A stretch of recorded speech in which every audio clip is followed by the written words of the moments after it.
Ensemble, célébrons les grands saints de l'histoire.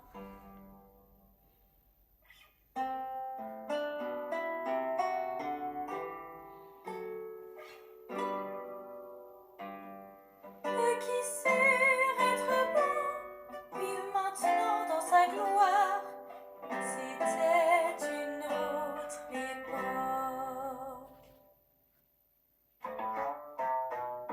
Thérèse d'Avila, ou Saint Jean de la Croix, le Carmel a donné tant de saints éclairés. Nous sommes différents. Bonjour à tous, vous venez de l'entendre, Thérèse d'Avila, dit la chanson, et ça tombe bien parce que c'est Thérèse d'Avila que je vous présente ici et dont je vais vous raconter la vie dans ce nouveau épisode de la petite vie des saints.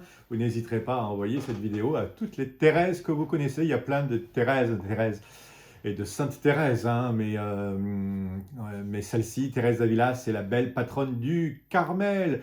Mais c'est aussi donc Thérèse, Mérésie, Tara, Teresa, Thérésina avec un H, Théréso, Tess, Tessa, Théri, Tracy. Hein, voilà. Dicton, souvent Sainte Thérèse nous apporte un petit été. Parce qu'on l'a faite quand, Sainte Thérèse? 15 octobre. Bon, ben voilà, c'est la grande réformatrice du Carmel, je vous raconte sa vie. Qu'est-ce qu'on peut dire d'elle? Et Dieu sait que cette vie a été exceptionnelle, hein, Thérèse d'Avila. Alors, elle est née dans une famille d'Avila, en Castille, et elle entre à 20 ans au Carmel. Elle se rend compte que les pratiques religieuses de cet ordre se sont dégradées et elle veut le réformer pour le faire revenir à la règle primitive, malgré bien des résistances autour d'elle. Elle fonde de nombreux couvents en Espagne, elle vit des expériences mystiques très fortes et rencontre Saint Jean de la Croix, lui-même un très grand mystique, qui sera même le père spirituel de Thérèse d'Avila. Elle nous a laissé des écrits de haute spiritualité, en particulier le château intérieur de l'âme, hein, qui est une extraordinaire méthode de prière et d'oraison qui la range parmi les meilleurs guides de l'oraison. Paul VI l'a proclamé docteur de l'Église en 1970. Elle fait partie des saints patrons des JMJ de Madrid en 2011, on l'imagine bien. Teresa de Anumada, exactement, née à Avila en Espagne, en 1515, ça se retient comme date. Elle a eu une éducation et une vie mondaine avant de lire les auteurs spirituels franciscains qui lui apprirent la méditation et la prière. Elle entre donc à 20 ans, je vous l'ai dit, au Carmel de sa ville natale et combattit vraiment sa résistance à l'appel de Dieu au début. Elle ne voulait pas, et puis après, voilà, non, elle accepte et elle rentre enfin au Carmel. À 39 ans, pendant le carême 1574, Thérèse atteint le sommet de cette lutte contre ses propres faiblesses. Puis son évolution intérieure la porta vers l'idée de réformer l'ordre carmélitain.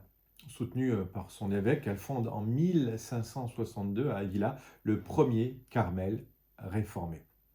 C'est pour ça que ce n'est pas elle qui a fondé le Carmel, elle a réformé le Carmel. Hein.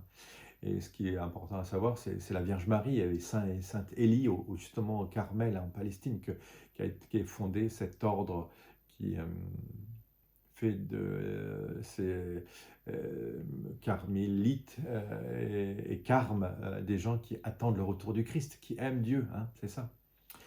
Donc, Thérèse d'Avila, elle souhaite réformer cet ordre.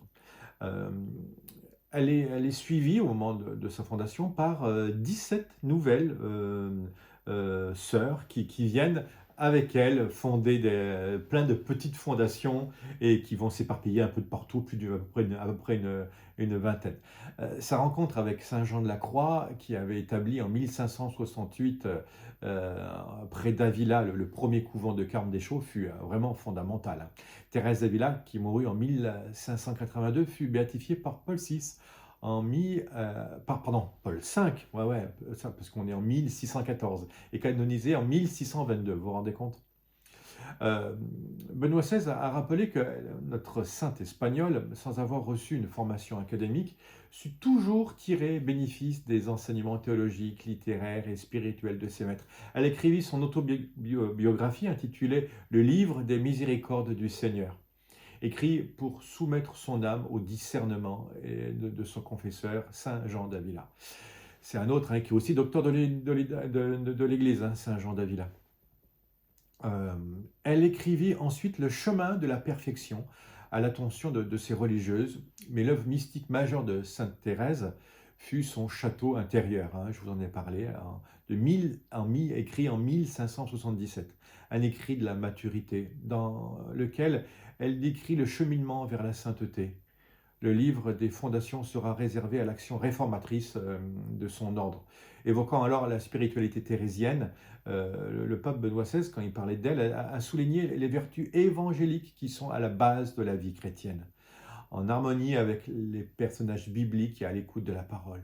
Thérèse d'Avila affirmait le caractère essentiel de la prière, enseignant aux lecteurs de ses œuvres à prier avec elle.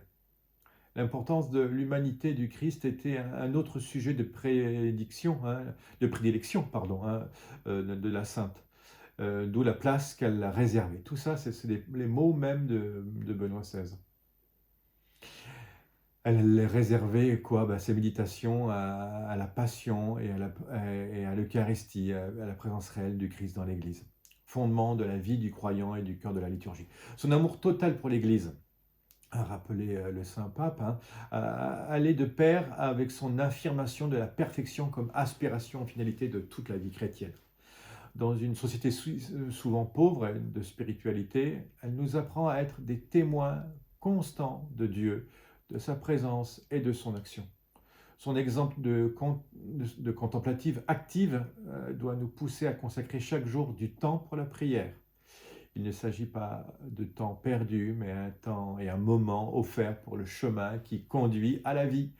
Un moment pour apprendre de Dieu ce qu'est un amour ardent pour lui et son Église.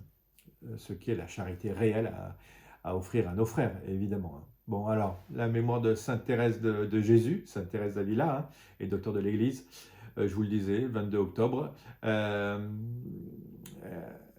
Voilà, qu'est-ce que je peux vous dire d'autre? C'est une sainte absolument admirable et qui n'a peur de rien. Alors vous pouvez lui confier par son intercession toutes vos peurs et toutes vos craintes. Elle l'avait écrit dans un beau poème, que rien ne t'effraie, que tout passe, Dieu demeure. Alors, avec Thérèse d'Avila, osez redire oui à Jésus et non aux séductions de ce monde. Allez, on se quitte en musique et à très bientôt pour la petite vie de saint. C'est une autre époque. À bientôt. Le Père l'avait choisi. Leur vie n'est pas la nôtre. Nous sommes moins de saints.